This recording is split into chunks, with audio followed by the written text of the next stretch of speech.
పరిశుద్ధ నామమునకు మహిమ కలుగునుగాక. క్రీస్తునందు ప్రియ దేవుని బిడలారా, ప్రభువైన యేసు క్రీస్తు పరిశుద్ధ నామములో మీ అందరికీ ఈ ఉదయకాల శుభములు తెలియచేయచ్చు ఉన్నాను. ఈ దినమంతయు మీకు మీ కుటుంబానికి దీవెనకరముగాను ఆశీర్వాదకరముగాను దేవుడు అనుగ్రహించాలని మీ కొరకై ప్రార్థిస్తూ ఉన్నాను. నేటి దినము కొరకు ఏర్పాటు చేయబడిన దేవుని వాక్యము యోహాను సువార్త 8వ అధ్యాయం 58వ వచనం. యేసు, అబ్రహాము పుట్టక మునుపే నేను ఉన్నానని మీతో నిశ్చయముగా చెప్పుచున్నానెను. ప్రియులరా, నేటి దినము కొరకు ఏర్పాటు చేయబడిన ధ్యానాంశము శరీరధారిగా మారిన దేవుడు. దేవుని బిడ్డలారా, ఇక్కడ యేసు ప్రభువారు ఒక కొత్త మాట చెప్పారు. ఆయన శరీరధారిగా మారిన దేవుడని.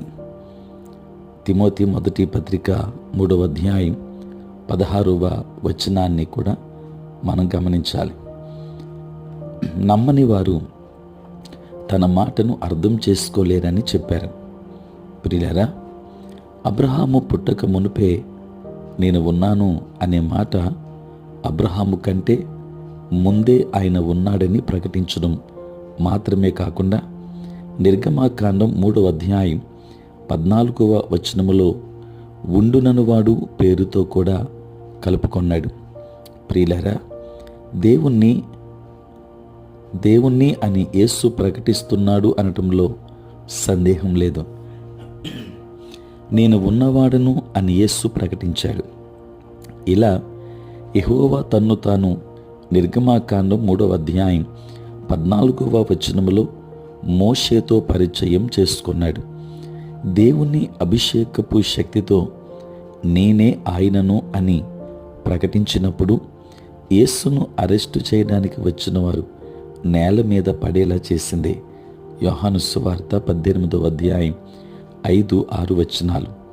దేవుని బిడ్డలారా, నేను ఉన్నవాడును అనువాడనై ఉన్నానని నిర్గమాకాండం 3వ అధ్యాయం 14లో చెప్పిన యేసే శరీరధారిగా ప్రత్యక్షమై ఉన్నాడు.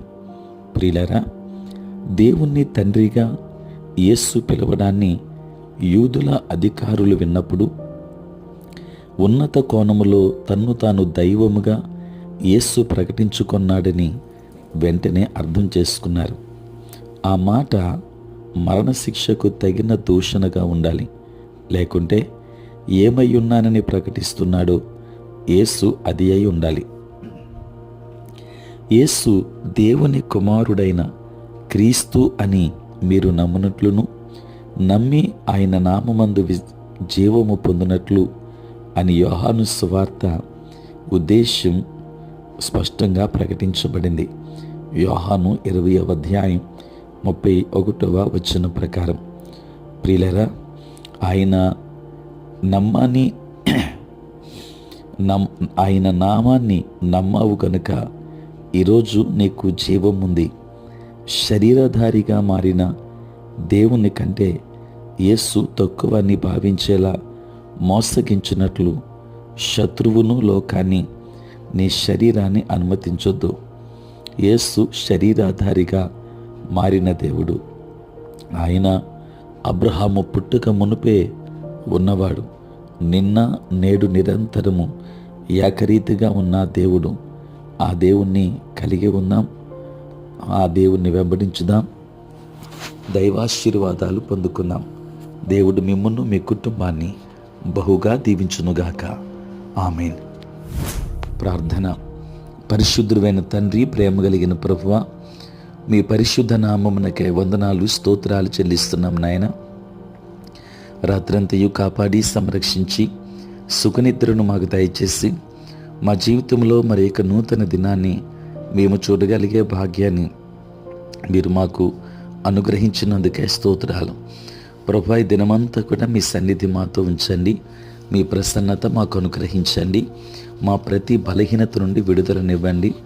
నేటి మా పనులలోనూ ప్రయాణములలోనూ పరిచర్య అంతటిలోనూ మీరే తోడుగా ఉండండి. నీ సేవా పరిచర్య చేయించిన ప్రతి సేవకుని దీవించండి. సార్వత్రిక క్రైస్తవ సంఘాన్ని ఆశీర్వదించండి. నాయన, ఎంతోమంది బలహీనులైన వారు ఉన్నారు, వారిని బలపరచండి. సమస్యలతో ఉన్న వారికి సమాధానాన్ని ఇవ్వండి. ఉద్యోగస్తులు, వ్యాపారస్తులు కష్టపడి పని చేసుకుంటున్న ప్రతి బిడ్డ మీద నీ కృపహస్తం నుంచమని మరొకసారి వేడుకుంటున్నాం. పుట్టినరోజు, పెళ్లిరోజు జరుపుకొనుచున్న బిడ్డలను కూడా దీవించండి. నూతన ఆశీర్వాదాలు మెండుగా వారికి అనుగ్రహించండి. ప్రతిదినము ఈ ప్రాతకాలపు ధ్యానములలో ఏకీభవించుచున్న ప్రతి కుటుంబాన్ని ఆశీర్వదించమని ప్రార్థన చేస్తున్నాను. రక్షణ లేని వారికి రక్షణనివ్వండి. మారు మనస్సు లేని వారికి మారు మనస్సునివ్వండి. ప్రభువా, ఈ తండ్రి ఈ దిన దీవెనల చేత మమ్మల్ని అందరినీ కూడా నింపమని, తోడై ఉండమని యేసు నామములో ప్రార్థించి వేడుకొనుచున్నాము తండ్రి. ఆమేన్. తండ్రి, కుమార, పరిశుద్ధాత్మ త్రియేక దేవుని దీవెన సదా మీకును మీ కుటుంబానికి తోడై ఉండును గాక. ఆమేన్.